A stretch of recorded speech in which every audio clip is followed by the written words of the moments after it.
Good afternoon, everyone. Welcome to the Design at Large seminar. And today I'm thrilled to introduce Krzysztof Gajos, who is an associate professor of computer science at Harvard. And any of you who have taken my graduate class know his work because, in fact, if you're taking my graduate class this year, we read his work on ability-based design this past week.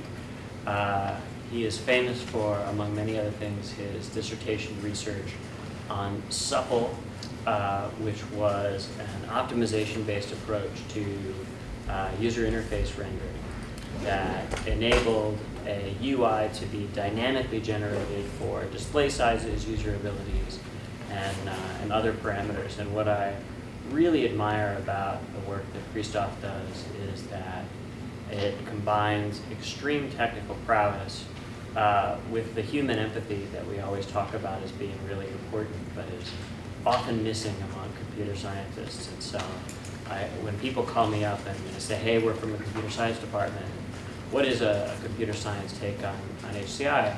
I point them to Krzysztof and his work as an example of what we strive for. And so I'm sure after seeing his talk, you'll agree with me. Thank you.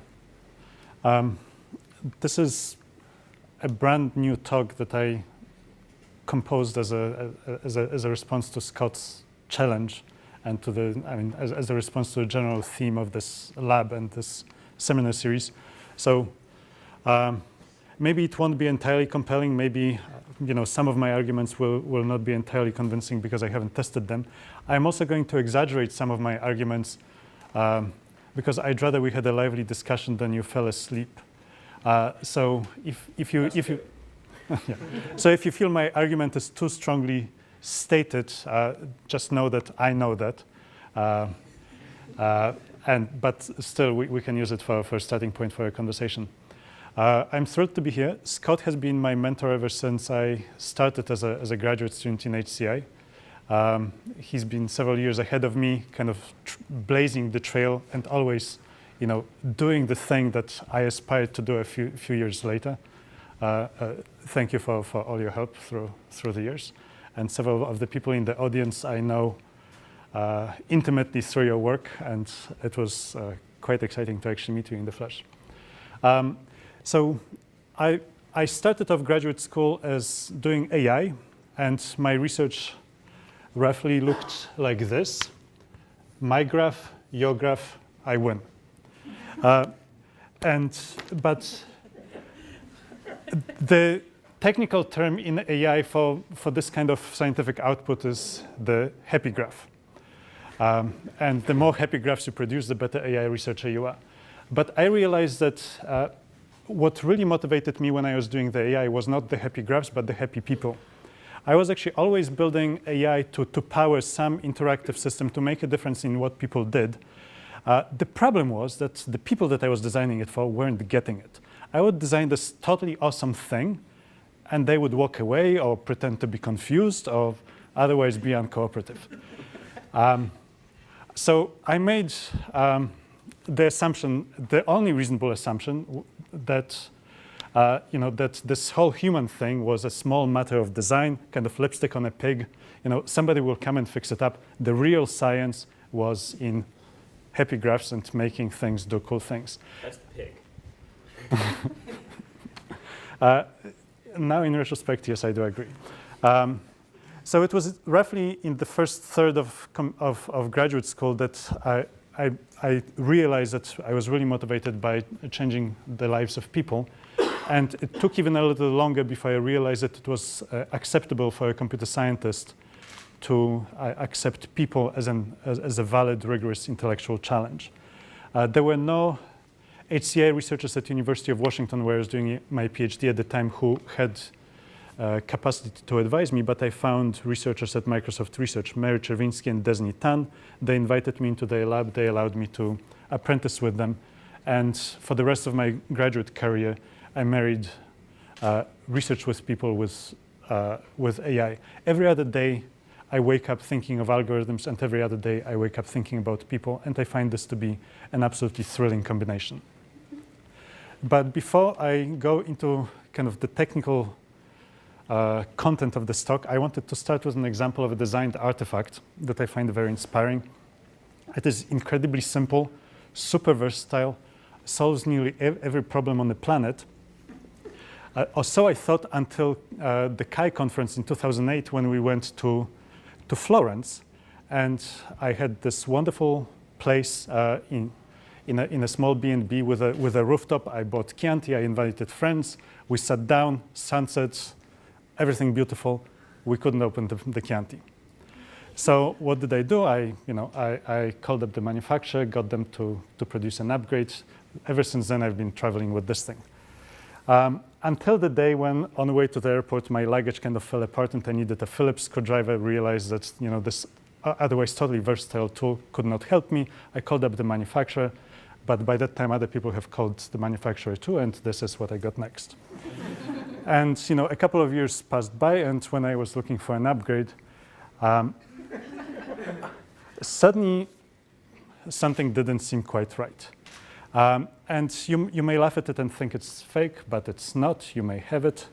And but Harry, they're running out quickly. So this is kind of roughly the history of this wonderful product. And when we look at it, really most of us need something at this level of complexity. The trick is that most of us need a different combination of the tools, a different item of this level of complexity. Yet the way we solve the diversity of human needs and preferences and desires is by creating something like this.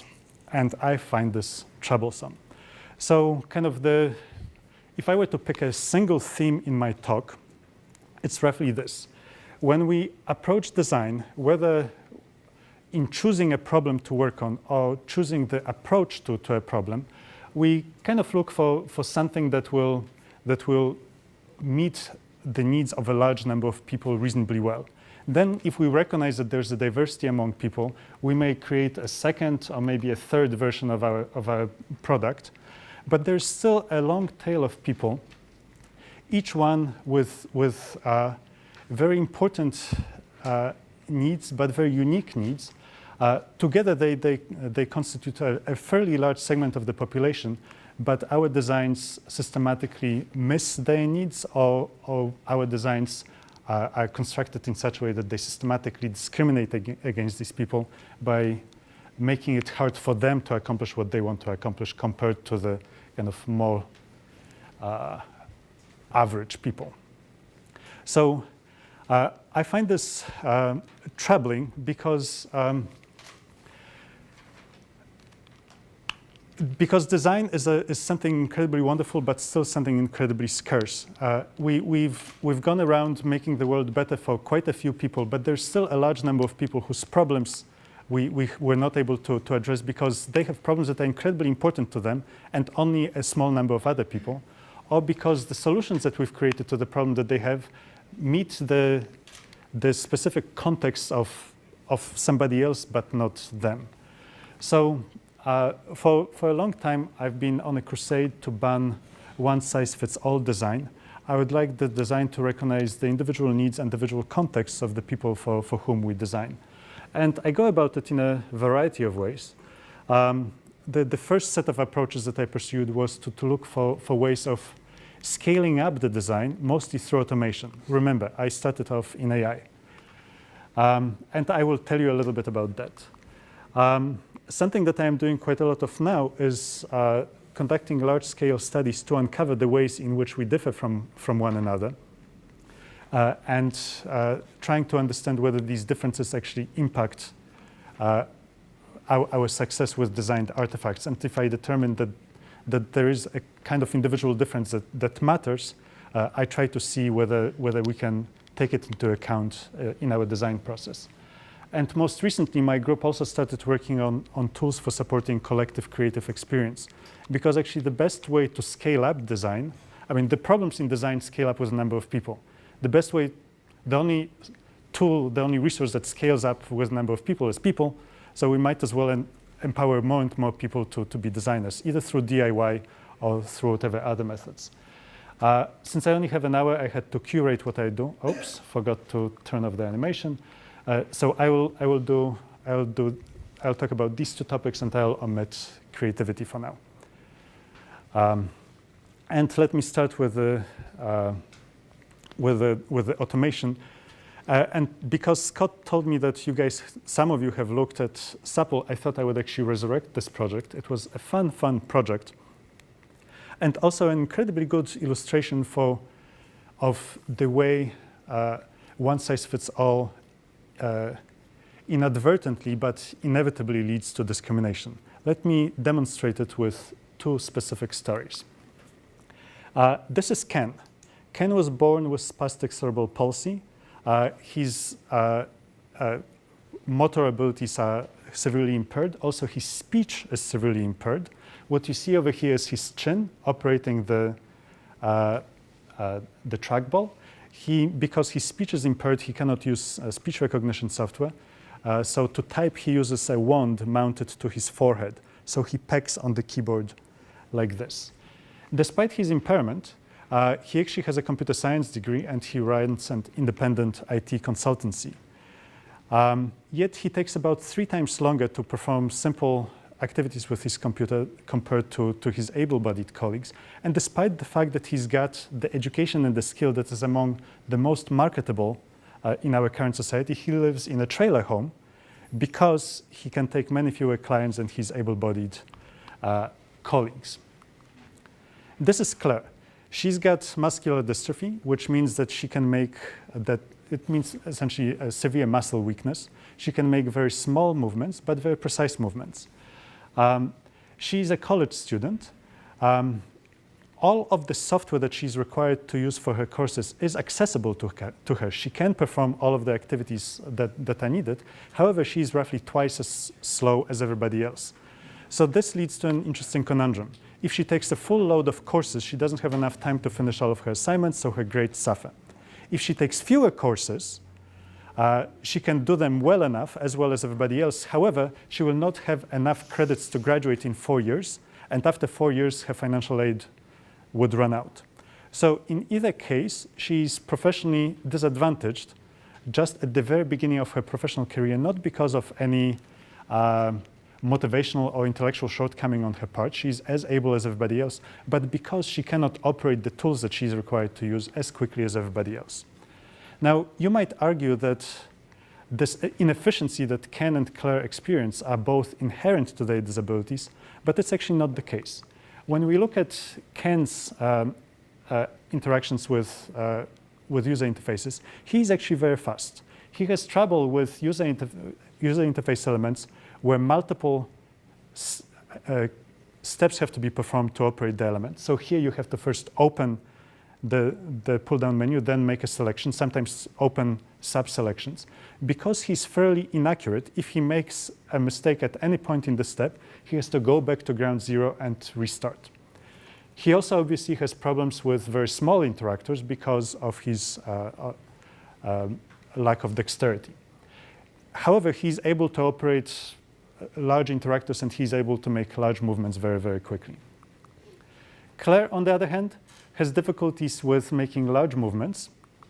So, for example, if you look at this design, the navigational elements are at the very top. The other important elements are at the very bottom. So the very large movements that she has to perform frequently just to operate this thing are something that she finds very exhausting, and also she's very slow at. So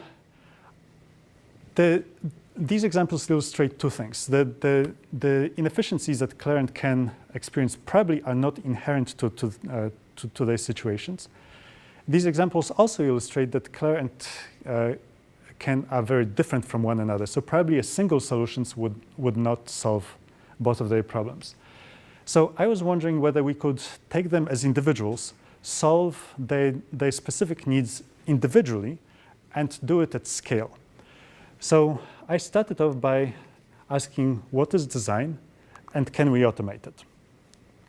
And I started off by reviewing literature in computer science, and looking at what computer scientists were doing about automating design, the following mental model surfaced. You start with a specification of the problem, Then you get somebody incredibly smart, and by magic, the right solution appears. Apparently, this misconception of design is so pervasive that design literature actually has a name for it, and it seems to be called design by genius. But this is actually how, for a decade, AI systems treated design. There were knowledge-based systems that would be created by knowledge engineers who would go to designers and try to elicit the wisdom of the designers to try to figure out what decisions designers were making in different situations.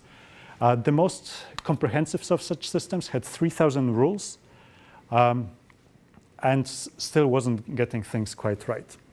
When I asked eventually designers how they designed, a different picture emerged. Most of you probably have seen this sketch from Bill Buxton's group. Bill Buxton describes design as a merger of two processes. A divergent process in which you create as many ideas as possible, and a convergent process in which you evaluate the value of these ideas and try to find the most valuable one. So when an engineer looks at this process is about enumerating all possible solutions, assigning a value to each of the solutions, and picking the best. Any engineers here? What does it sound like? Optimization, right? So that made me happy. Like, given all of the experience that I've had, this sounded just right. So all I had to do to turn user interface design into an optimization problem was to figure out how to enumerate all possible designs, how to assign value to each one of them, and how to do it quickly. So this is the AI part of my life, and I am actually skipping it in this talk, but believe me, it worked. And it worked so well that we were able to redesign user interfaces in a fraction of a second. This is a demonstration. We could redesign a user interface to different screen sizes in runtime. We could really generate an entirely new interface for a person given an abstract specification of the information that had to be exchanged between the user and the application in a fraction of a second. Simply by changing the building blocks of the user interfaces, we could easily generate user interfaces for touch panels, web, mobile devices, laptops, WAP-based phones. Like, we had WAP phones. You guys don't know what it is, but it existed. It was the first attempt at bringing interactivity, like web-based interactivity, to phones. We could also make fairly complex applications that data-driven applications with many windows, many components. And we could also build fairly interactive applications. So all of this was possible with SAPL. And depending on the objective function that we used, we could optimize either for the designer's preference or for people's abilities.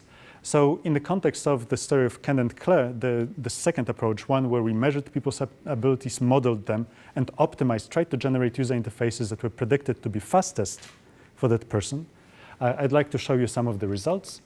So this is a dialog box reproduced from a popular application.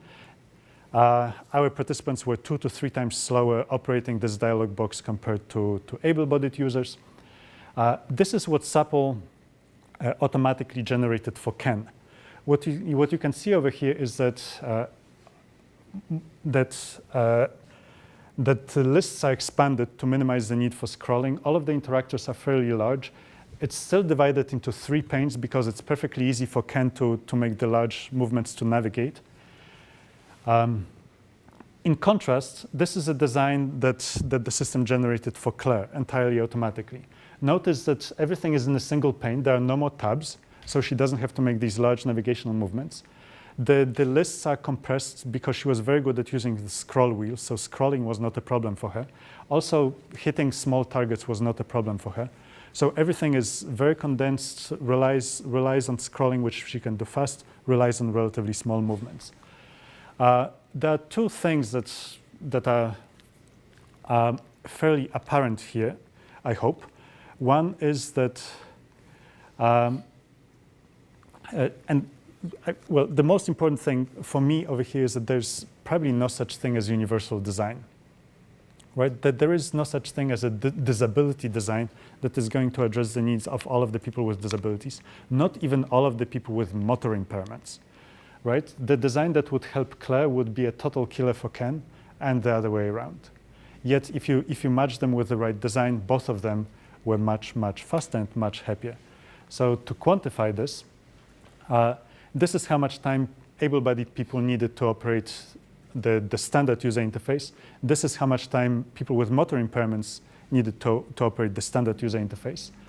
And this is how much time people with motor impairments needed to operate user interfaces that were designed specifically individually for them. So we closed most of the performance gap between people with motor impairments and able-bodied people just by taking these people seriously as individuals and giving each individual a design that was optimized for what they could do well. So one kind of takeaway lesson from here is that it is feasible sometimes to cast a creative, open-ended problem as something that can be automated, can be thought of as optimization. Herb Simon, in his Sciences of the Artificial, already made that argument. We made it real. Another important thing was that we've got empirical evidence that these automatically generated user interfaces, even though they appear a little quirky and unusual, were actually appropriate for the users for whom we generated them. People were both faster and happier with those user interfaces. And finally, I really want to stress this point that universal design,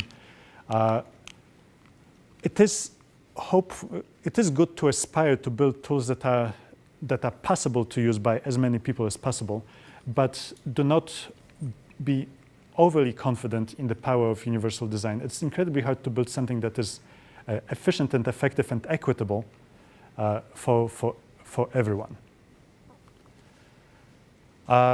So with this, I would like to show you yet another example of a system where we used automation to aid design, and where again we used the optimization trick.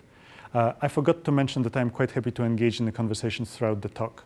I've got about 55 minutes worth of content. If we engage in the conversation, it will stretch, but I understand that people plan on hanging out here for a little longer than an hour. Okay. All right. One thing that I've learned as a professor is to count to 10 when I say, are there any questions? It's incredibly, incredibly hard. All right. So the second example where I wanted to kind of both highlight the discriminatory dangers of one-size-fits-all design and the opportunities for personalization is in adapting visual content to people with color vision deficiencies. So we use color to communicate. We use color to communicate, information. So in this case, color is used to distinguish between discrete messages that were contributed to this forum. But we also use color here much more holistically to convey mood, emotion, and kind of very subjective components of this design. A person with a red-green color vision deficiency would perceive this design like this. For one thing, they can no longer distinguish between the color-coded elements over here because they both green and red end up looking the same. But also, the experience somehow isn't the same, right? These are not exactly red, luscious lips. Yes, they are. They're also green. Thank you, Scott. Are you one of the people who perceives the two slides the same, or are you just being funny? No, I mean, if you, the red that we associate with lips is based on our experience. And so if you're red-green colorblind and you've got the years of experience of a certain color being associated with lips, then it matches. Excellent point. That's actually a hypothesis that we started with. We tested it, and I'll show you in just 2 slides that it doesn't quite work. So people do learn to recognize this color with lips, but they do not learn to recognize it as warm. So I'll show you that in a second. I think the mismatch there is with the red, with the term red, not with the lips, right? Because they read red, but they don't see red. Or they know that this is not red.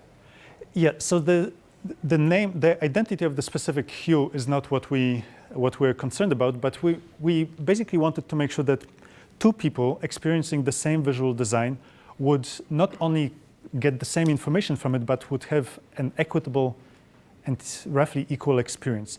If you, looking at this design, feel warm and excited and energized, we want somebody who has color vision deficiency to also feel warm, energized, and excited. This is not as big of a problem as somebody not being able to complete college before their financial aid run out, but it's also a matter of kind of equitable access to digital resources. So this is what people with color vision deficiency sees. Existing recoloring tools exist, but they focus specifically on making sure that information encoded by color is accessible. So if you run a state-of-the-art recolorer on the red luscious lips, you get the, I don't know, Arctic kiss of death.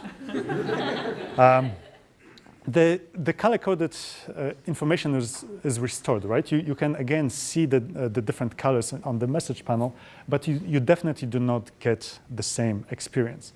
What we aspire to do is provide people with something where both the color-coded information is accessible and the experience is as close to the intended, given the gamut of the colors that people are able to experience. So a motto that drives a lot of my research on accessibility is that I do not only want to make access possible, I want to make it equitable. I want to make sure that people with different sets of abilities, experiences, contexts, not only can use the technology, but get the same out of the use of the technology. So what can we do about... Aren't you sort of prioritizing like the experience of the non-red-green colorblind as the right experience? And you're trying to provide that for the other. I mean, you could go the other way, So I'm also trying to be realistic. It's incredibly hard to convince the designers to give up their full range of expression, and I don't think it's necessarily necessary. Also, red-green color blindness is only one of many. It's incredibly hard to come up with a color scheme that works for all types of color vision. So maybe personalized, on-the-fly recoloring that meets your needs and context, it might be, I think it's a reasonable trade-off. So how might we deliver this personalized experience? Again, optimization to the rescue. What we do is we start with a specific image that we want to recolor. We consider the range of colors that the particular person wants to do. And we do it per image because we have to translate into a relatively small number of colors. So we want, and not all images use all of the colors, so we want to just find a translation between the colors that are present in the original image and the colors that the person that we're translating for can see. So this is roughly what the process looks like. And we turn it into an optimization problem, and typically we optimize for two things. First, if two colors in the original design were differentiable by this amount, they ought to be differentiable by this amount in the recolored design. And as much as possible, we want to stick to the original colors. So if something was originally in a color that is perceivable by our users, we want to stick to this color as much as possible. But now we want to accomplish more. We want to also make sure that the emotional content of the colors is preserved. So both we want to make sure that each individual color has the emotional component that it originally had, and that also neighboring colors that differ in emotional content content similarly in the recolored image. So because we want to turn it into numbers, the first thing that we had to do is kind of come up with a computational model of subjective response to color. We actually found something in psychology. Somebody has already done the work for us and came up with a fairly compelling model. They started by assigning more than a dozen emotions to each of the colors. They did dimensionality reduction and found that there were just 3 dimensions that described people's emotional responses to color. And they chose to call them activity, how active is the color, and that seems to be encoded primarily through saturation. There is temperature, which is encoded primarily through hue. And then there is the weight, which is primarily encoded by the lightness of the color. All of these quantities use all of the aspects of the color, but the kind of the dominant aspects are those that I've mentioned. So what we want to do, the first thing that we wanted to do is to see whether people with color vision deficiencies have similar emotional responses to the colors that they can see as people with the full color vision. So we conducted a study to test that, and it turns out that for the colors that both groups can see, they have nearly indistinguishable emotional responses. So actually, I didn't fully address your concern. I do not know what the response of a person with red-green color blindness is to red, because we didn't show them red. But for the colors that they actually can perceive the same as us, they have exactly the same emotional responses. So this is what the results look like. This is the original image. This is what it would look like if you were red-green colorblind. This is what a state-of-the-art recolor would give you. This is what our system would give you. We conducted a number of studies, kind of in simulation results, or kind of just quantifying the qualities of the colors. Our system, the differentiability of color-encoded information was as good as with the existing systems, but we improved naturalness. So our color choices, hue choices, were much closer to the original than in the original. Yes, ma'am? I'm just curious, did you try different pinks and peaches? Because those might register differently to an eye. Pinks and peaches. Sounds tasty. We used a very broad range of color designs and color palettes. I cannot remember if pinks and peaches were present. But we tried to be quite comprehensive. It seems like a more natural choice than the orange or yellow orange that you ended up with. So I was just curious about that. You showed the lips, the image of the lips with the sort of orangish color. So I think the pinks and peaches may already use colors that are not perceivable to the people that we're simulating, because they have the red component. So I think this is why they were not present. Can I ask a different thing? Yes. Do you do pixel by pixel or patches when you're measuring? Excellent. So the model that we're building off was designed for individual colors. We actually do not know how to combine, how to predict emotional response to an image that has many colors. We decided to average it per pixel. I don't think this is the right way to do it.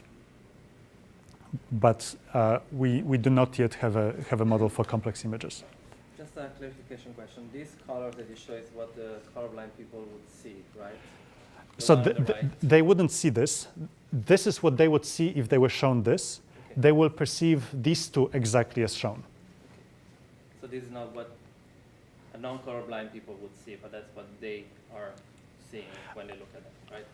So if I would look at your SPR web version, I would actually see something different. No, you would see exactly this. So SPR Web would recolor the images to use just a subset of the colors that the colorblind person can see. And this is what we would show them. They would perceive the colors exactly as they are. So we would only show them the colors that they could see. So why don't you ask? Because 10% males are red-green colorblind, so there ought to be a couple of minorities. Anybody here red-green colorblind? And willing to admit it? Or knows that they're? Or yes, yeah. My father was. That doesn't help us. He quit driving because at night he couldn't tell the difference between the red and green lights. And that could be problematic. Changed because they're not red and green anymore. The red light is slightly red-orange, and the green light is slightly bluish. But I remember he said he couldn't see roses if they're red, but he could see lighter colored Anyway, roses. that doesn't help That's answer the why- question. Yeah. We all know somebody who's red-green. The question is, anybody here? That's amazing. They ought to be at least one. Okay. Yeah.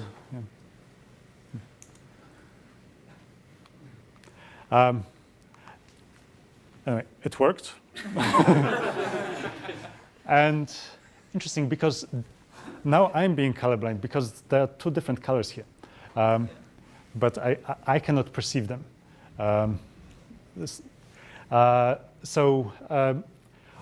On Because you're using phosphorus on the screen, which have nothing to do with normal colors. That's a mapping of the image into that triangular space that well, I've got a cheat sheet, so I can see what the colors should be.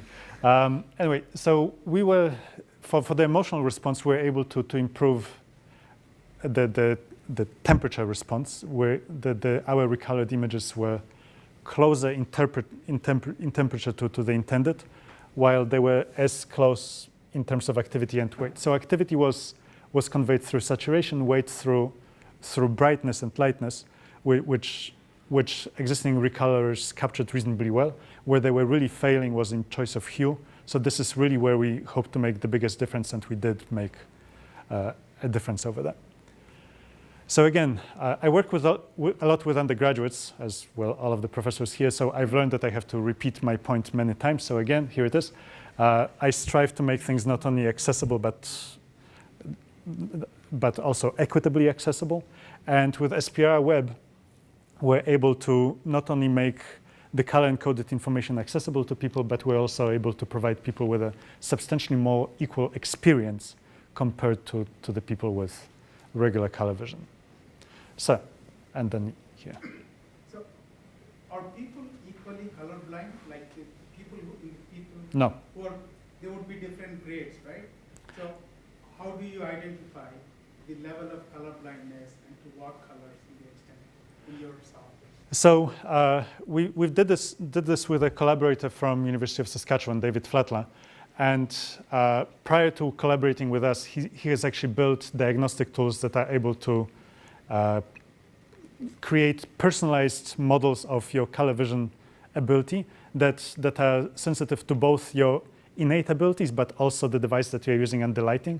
So they can create situationally dependent models of color vision perception. So in fact, all of us would find it useful as we perceive color-encoded information under different lighting conditions. We may be situationally colorblind, so this tool would be able to both model our current color vision ability and adapt to it.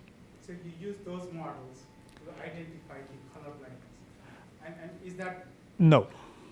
So in this project, we took a single model and we demonstrated it with a single model. In a different project, we demonstrated how to create models. If we had time to write a third paper, it would show how we can combine the two conceptual contributions together. So Scout's honor, we can do it, but we run out of time. Maybe I'm not asking the question correctly. I guess what I'm trying to get at is, you said they have developed these diagnostic tools, which presumably are administered in a clinical setting. And did you replicate that in your software, in your design, or you just did it for one person? So the diagnostic tools. So they do not have to be applied in a clinical setting. They still rely on careful monitor calibration and knowledge of the, actually no, they do not require knowledge of ambient light, but they require careful monitor calibration. They can be self-administered. That's the question. They can be self-administered. Yes. And that has been established. Yes. And the result of that is a color palette of the colors that you are capable of perceiving. So that's the component, that's one of the input to our objective function over here. Our objective function over here takes original image and the color palette to map onto. I believe there was a question here, then there. Yeah, I was interested in your thoughts on the complexity of the models that you used, because I was intrigued when you came back and said a lot of the benefit came down to temperature. And I wondered if you just had a recoloring algorithm that took as a basic heuristic to warm color, give it another warm color they can see.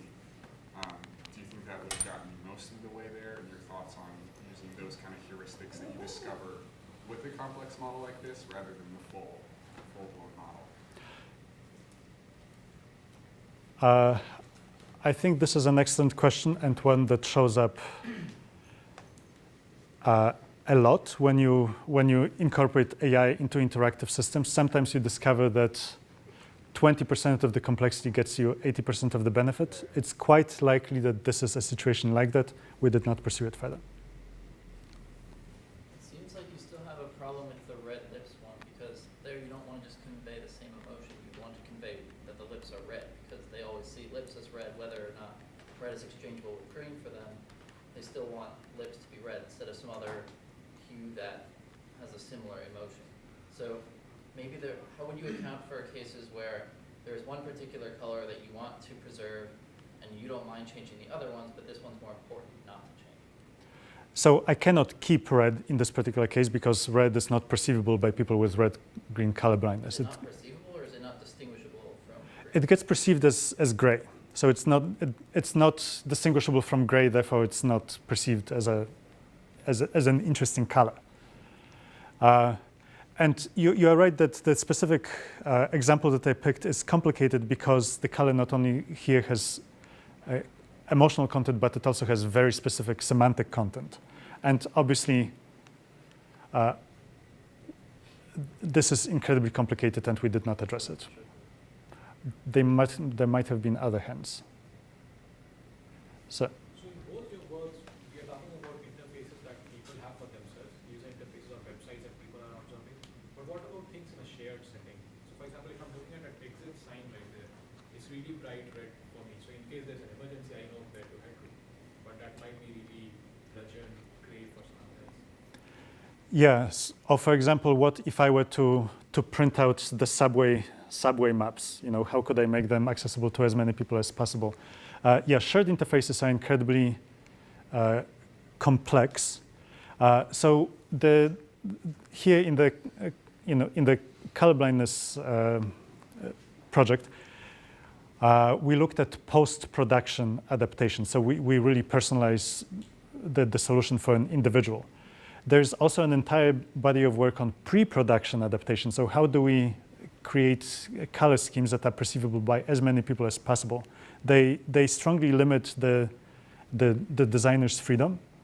They are never perfect because there is no solution that addresses all possible color vision deficiencies.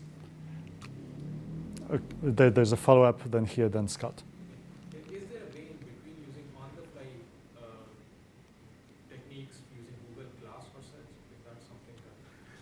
Yeah, that was my point. So Sounds cool. We actually just published that at Ubicom this year, so I can forward you the paper. So we actually worked on a system not as sophisticated, but based on Google Glass called Chroma, that would in real time change the color of the real word for colorblind people to make them see the color that they cannot see. We didn't go there. We didn't go into emotion and things, which would be really, really interesting. But that's fine. It's already so cool. But yeah. Like Scott and then here.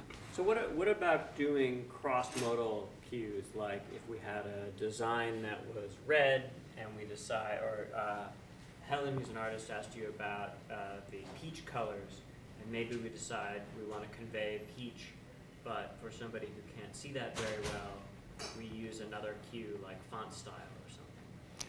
So basically you say, how can we simulate synesthesia? Yeah, that's exactly right. That's exactly right. I think that's actually quite fascinating. I'm not sure what effect it would have on people, but yeah, I think it's super inspiring, but I think it may have unexpected consequences.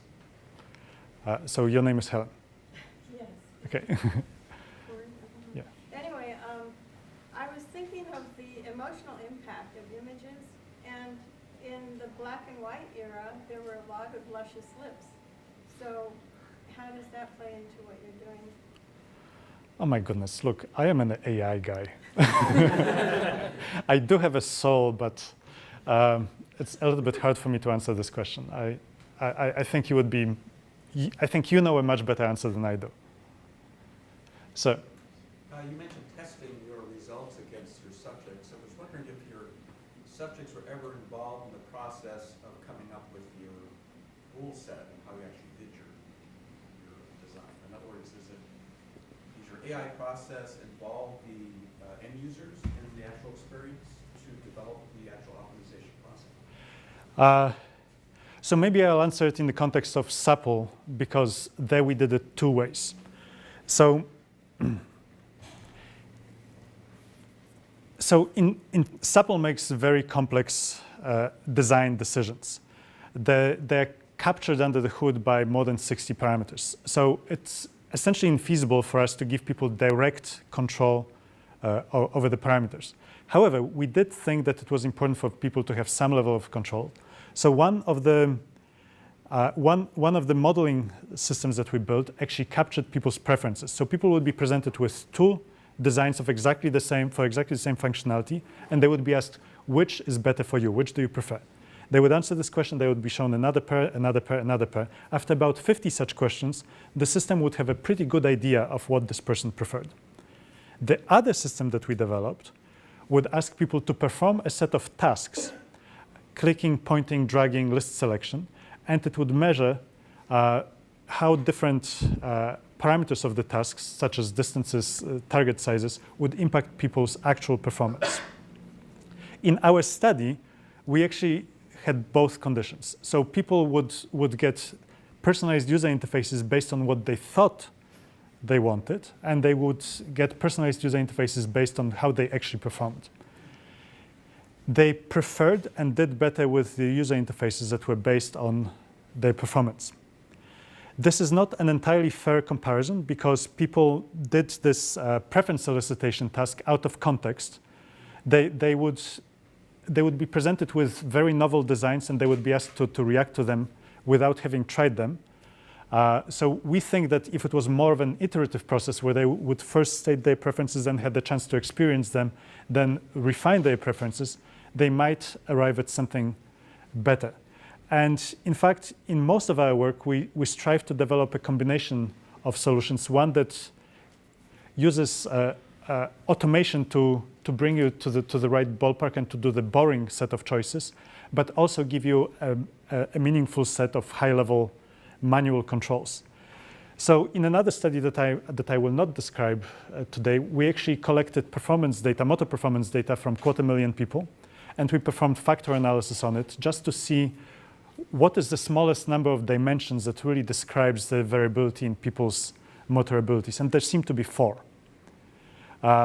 So if we can reduce the range, so I told you that in SAPL we had 60 parameters to describe the range of the designs, but if it turns out that there are only 4 parameters that describe the range of actual human abilities, then maybe we could reduce the adaptation to just 4 sliders. And with 4 sliders, you can imagine a direct manipulation control over the adaptation rather than the kind of automated system that we need right now, because the range of choices is too big. So when involving your subjects, was it iterative at all? Did you give them the preferences in both different cases and develop your AI based on it? Or did you go back with different AI models and see just how well you progressed against the final outcome? And both in subtle and interweb colors. So with SAPL, we created one model for a person's preference and one model for a person's abilities, but I'm not sure if this was your question. It was whether the model was refined repeatedly by going back to your subjects so that you perfected. No, we could not do that. So the realities of the study was such that just eliciting people's preferences and abilities took an hour. Most of our subjects could not come to the lab, so I would drive up to an hour each way to each of my participants. So I limited the study to 2 sessions, one in which I would meet them and elicit their preferences. They would be tired by then, so I would leave them alone and would come back for the second part of the study where we actually evaluated the interfaces that came out from the first interaction. So there's a practical trade-off involved. Yeah, maybe you covered this already. You were just talking about 3 different types of design. One is to provide A/B choices and see which one the user prefers, and then go on to the next level of iteration. And the other one was people were trying by themselves, and then you learn from that.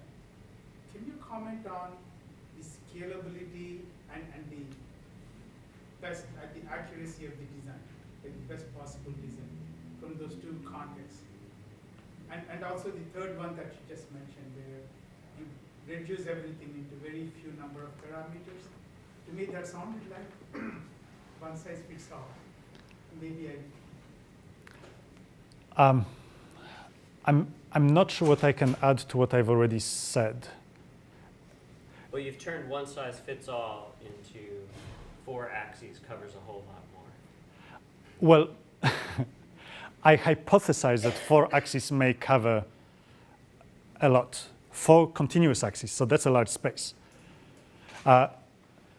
So I'm trying to turn this problem meta, right? So right now we create one design for everyone. I'm trying to come up with one process that results in individual designs for everyone, but maybe we need to go meta-meta.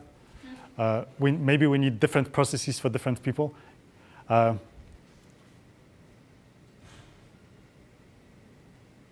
Okay, then now for something completely different.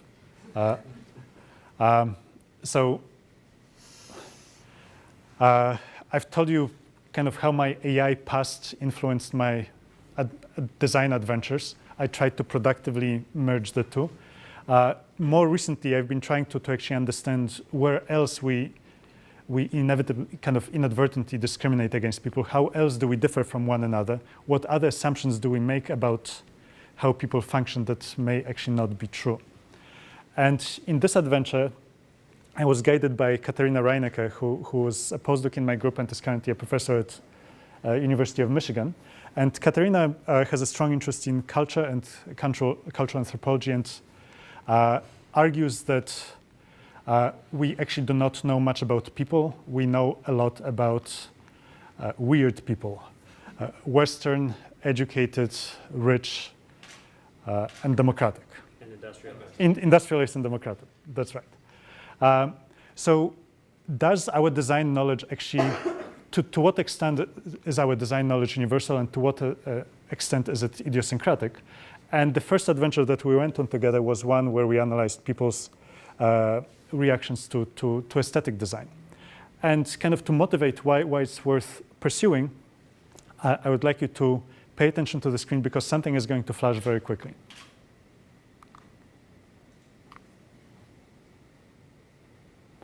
Okay, how many of you found this design aesthetically pleasing? How many of you, if this was a design, let's say for Amazon or eBay, how many of you would choose to make a purchase and to reveal your credit card number? You're going to tell us the Asians love that. Pardon me? You're going to tell us that Asians, they love it. I guess this is part of the point we are trying to make. But if you look at Yahoo, it's compared to Amazon, you actually can find that Americans, Westerners also have these complex websites and the simple ones. And if you look at Alibaba compared to others, they also have a very simple website. And it's a complex issue. It's a complex issue. So I'm not sure if studying existing websites is particularly informative, because existing websites are, designs of existing websites are informed by empirical knowledge that we obtained from weird people and people's assumptions about other cultures. So what we wanted to study is how people actually react to aesthetic designs, and whether it differs across the world. But the first point that I wanted to make is that aesthetics actually matters. Like, you yourselves kind of had this negative reaction to the previous designs, and none of you raised your hand when I asked whether you would reveal your credit card number to a company whose design looked like this. And you are not alone. The perception of aesthetics actually impacts our perception of trustworthiness of the underlying product. It impacts our willingness to engage. And as Noam Traktinsky, I still don't know how to pronounce his name properly, has demonstrated quite interestingly,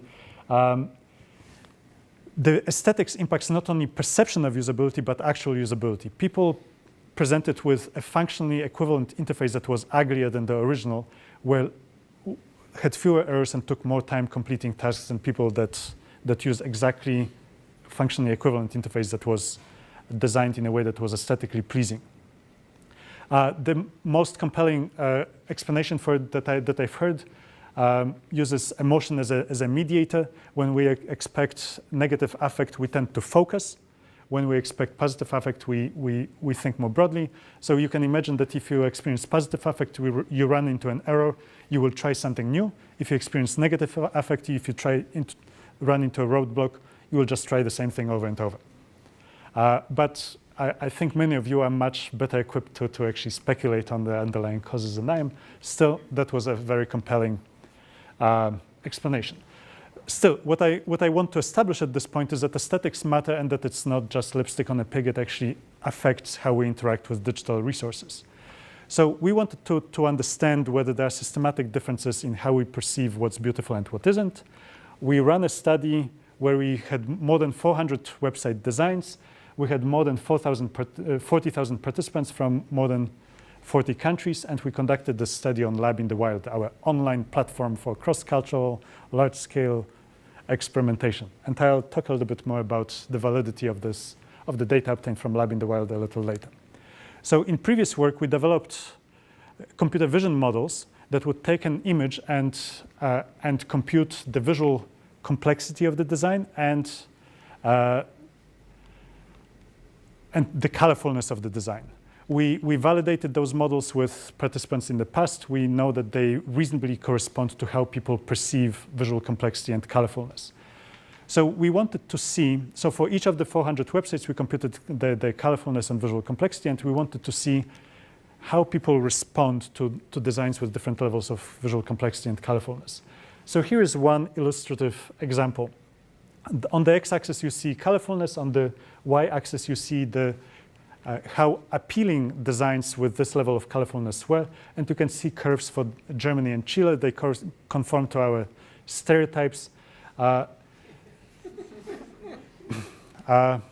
what else do I need to say?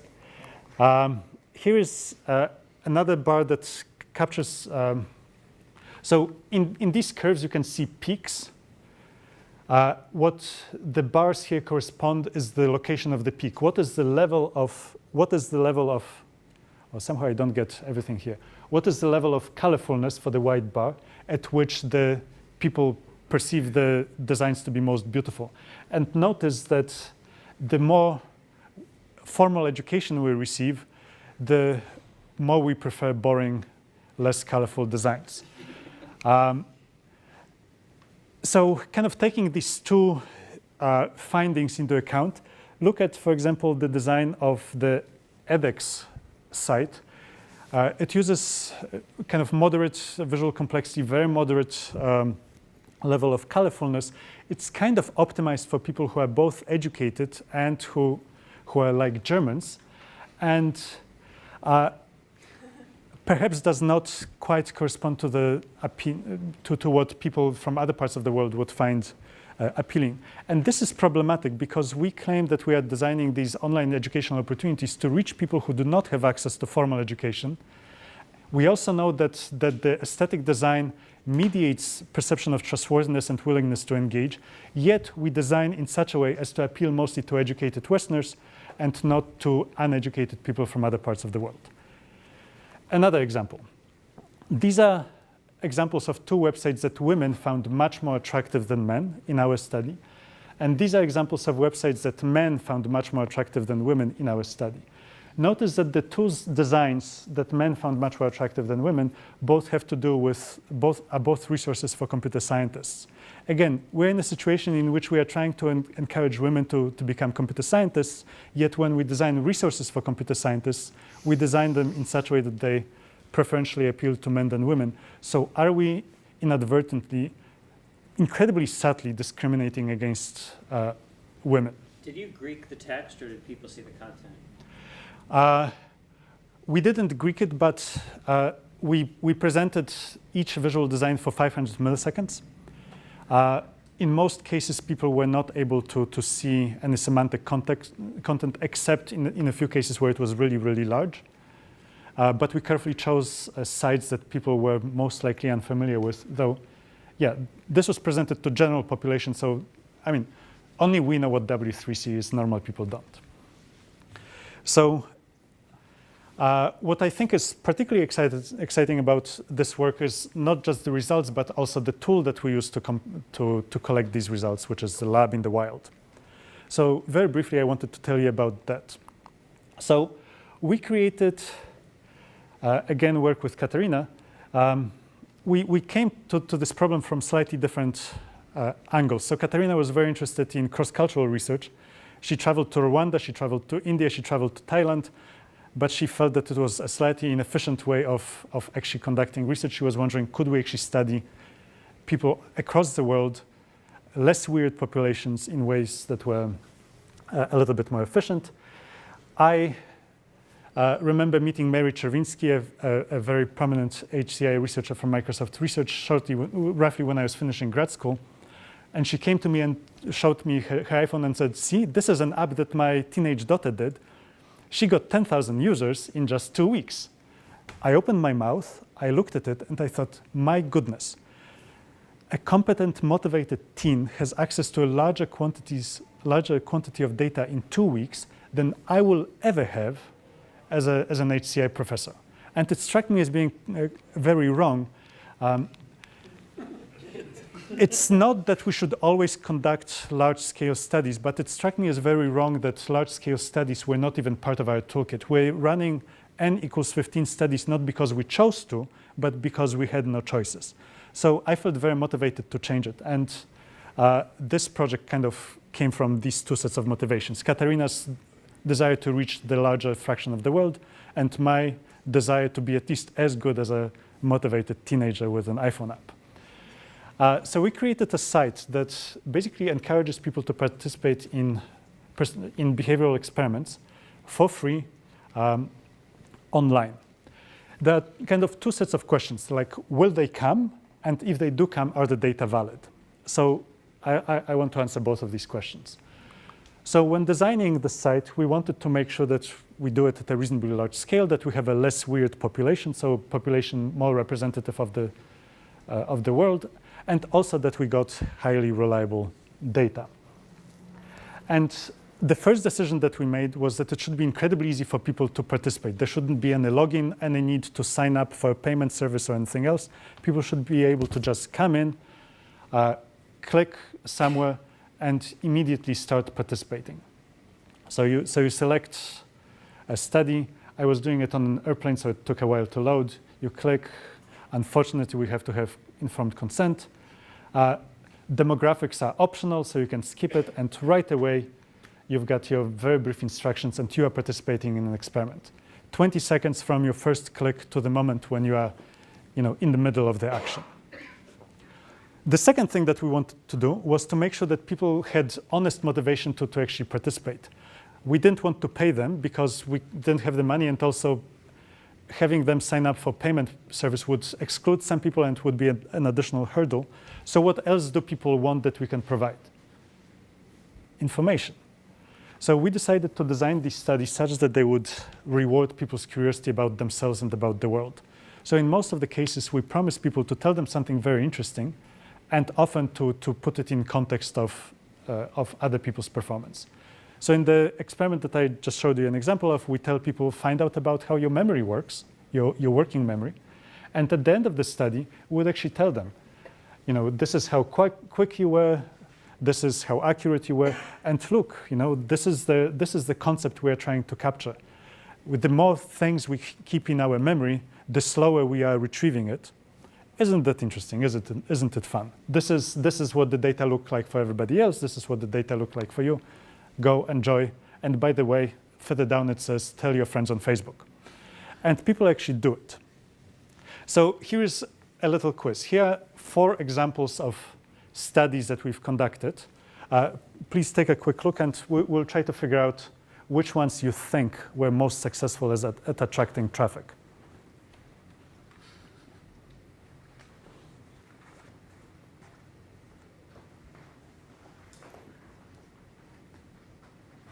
Okay, let's have a few votes.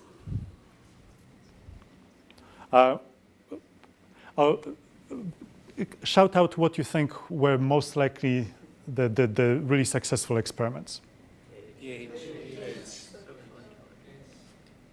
Wow. Seriously? Memory. Like, so age was first. What would be second? Intelligence. Memory or social intelligence? What do you mean by successful? You mean, Attracted largest number of participants. oh, nothing to do with how accurate the results are. No. That You mean how popular were they? yes. So right now we are talking about attracting traffic. In like 5 slides, I'll tell you about the validity of the results. Number one being social intelligence. Even though I can say it's damn near impossible. Okay, so here are the results. Guessing your age, 500,000 people in 3 weeks. Then we had to pull the plug because it was incredibly computationally expensive. It was. I don't know if you have the data. Is that because also of the few dots, which is kind of compelling? So it was a Fitzlow experiment. We had people doing Fitzlow experiment. But I think it's compelling that you guess your age, but it's also you only have to click a few dots. It's not just about the Well, like 70. But yeah, essentially we knew that age was messing up our data. So we actually flipped the regression to predict the age rather than to remove it from our analysis. And we spat it back at people. And it was just so much fun. We got 500,000 people to do a Fitzlow experiment for free. And they thought it was fun. Number 2, social intelligence. So this is the reading the mind in the ICE test. Tom Malone's group showed that it strongly predicts how well team members do on team-based problems. They linked it to theory of mind. This is why we called it a social intelligence test. People love it. People come. And the other 2 also attract reasonable amounts of participation, but smaller numbers. So one thing that we do is we keep around the very popular tests, and at the end of those tests we say, hey, why don't you do this other thing? So we use the popular things that we no longer need sometimes to drive traffic to the things that are currently scientifically valuable. So the important thing that we did is that we built a brand around the site rather than a specific experiment. So even as we change our scientific interests, we maintain the traffic. Lastly, for maintaining quality, we actually give people plenty of opportunities to tell us if we should discard their data. So we ask them, have you taken this test before? That's what we asked at the very beginning. We also ask them, were there any problems, technical or otherwise? Have you cheated? And it's amazing. People actually say yes to it in very interesting ways. So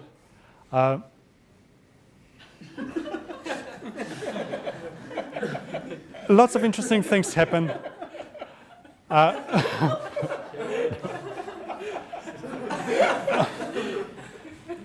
And we throw away, depending on an experiment, between 5 to 15% of our data. People nicely help us clean up their data. Sometimes they tell us, oh, I took screenshots during the aesthetics test when we show them things for only half a second. They tell us, I wrote the symbols down during the memory test. Thank you. I mean, it's okay if you try to break the experiment as long as you tell us at the end, and people do. And it's awesome. So now, can we trust the data? We validated this very carefully by reproducing 3 experiments that have been replicated in labs many times. So one was this aesthetics test. So the important thing in this aesthetics test is that people provided their aesthetic judgment, their subjective judgment on a set of screenshots, but they did it twice.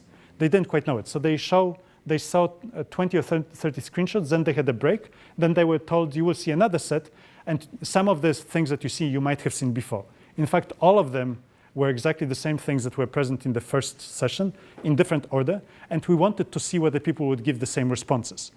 So if people provided very similar responses in both cases, we knew that they were probably carefully thinking rather than just randomly guessing. And this is an important study to validate, because on Mechanical Turk, the one type of study that is very difficult to run is one that requires subjective judgment. Many people just rush through them without thinking. Will our participants provide honest subjective judgments? Actually, the results are here. In a lab study, 3/4 of the participants had a very high level of agreement. In our study, it was much higher. We've got much more nuanced results in the paper. I kind of picked out the most salient to make the post, to communicate. Did you have a question? Another study was this memory processing speed. So people would have to memorize a set of symbols between 1 and 6, and then they would have to recall whether this symbol was in the set that they were shown originally. This is a difficult thing for people to do well, because if you've got 6 symbols to memorize, this is very high cognitive load. So in order to do this study accurately, you have to really think incredibly hard. Will our participants be willing to put serious effort, non-superficial effort into it? And indeed they did. The main finding of the original set of studies is that you've got a very high linear, very nice linear fit as the number of items increases, and we get R-squareds of 0.999. So this got validated. And also when we looked at the actual accuracies with which people recall the symbols, we are the blue people. Red is an in-lab study conducted with undergraduates in France. For the hardest cases, our participants are more accurate than undergraduates who were brought to lab, bored, and just paid and had to do it because somebody told them to. I have an overall question, maybe understanding that in the wrong way, but isn't that the point you're trying to make, that maybe going in the wild with different culture, different people, kind of scanning that out, the results might actually be different than what you find in the lab? Excellent question. So that was another analysis that we did. In all of our analysis, we first performed the analysis by matching the demographics to the demographics of the original paper. And then we repeated the analysis with the overall population, trying to see whether there were any systematic demographic differences. For this, there were no demographic differences. For the aesthetics, there were no differences in people's ability to provide reliable results. So people all over the world provided equally repeatable results, but they differed in the specific aesthetic judgments that they made. In this last study that we replicated, the reading the mind in the eyes test, so this is what it looks like. You're presented with a picture and you're supposed to pick an emotion that best matches the emotional expression in the eyes. It was originally developed to study autism. Later on, it was shown to kind of reflect the general theory of mind ability. So this is interesting because this requires both effort and subjective judgment. And here, the results that I'm presenting you are demographics matched. So the original study was performed with British population, British general population, and British students.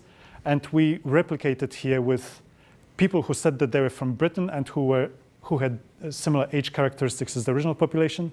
When we then expanded the study to the analysis to the broad population, we saw a very strong effect that people from cultures who were more distant from Britain performed less well. So people from cultures where you are less likely to see a white face because all of the faces were white, or people where the emotional expression either in media or in real life may differ from what British people do, and British people are actually quite idiosyncratic. So the results on this test vary with culture. So in a way, you're both validating that in the same cultural environment it scales up, and that in different cultural environment it actually changes, right? Yeah, so we are able to use we use these data both to kind of validate the experimental setup and also to reflect on the generalizability of the results. All right, so I've told you essentially everything, and I would like to kind of synthesize it. So kind of the undergraduate level synthesis is, we all want simple tools, but we all want different simple tools. In the adaptive world, we all get what we want, and it's simple and it's great. In the one-size-fits-all, life is miserable. In the one-size-fits-all, we discriminate against people in ways that actually matter. In the adaptive world, we all get tools that make us efficient and successful. In the one-size-fits-all matter world, or in one where we do not kind of take the equitable access into account, we provide people with unequal experiences. When we take equitable access into account and take it seriously, we make people have comparable experiences. I think that aesthetics matters, and I think right now we're in the one-size-fits-all regime where we are systematically discriminating against the people who need the online education the most, and I hope to do something about it. So again, I think one size fits all is harmful. I think we need other ways of thinking about design. And in my group, we do it by productively leveraging AI, studying people at scale around the world, and also by thinking about how to help more people be creative together. Thank you.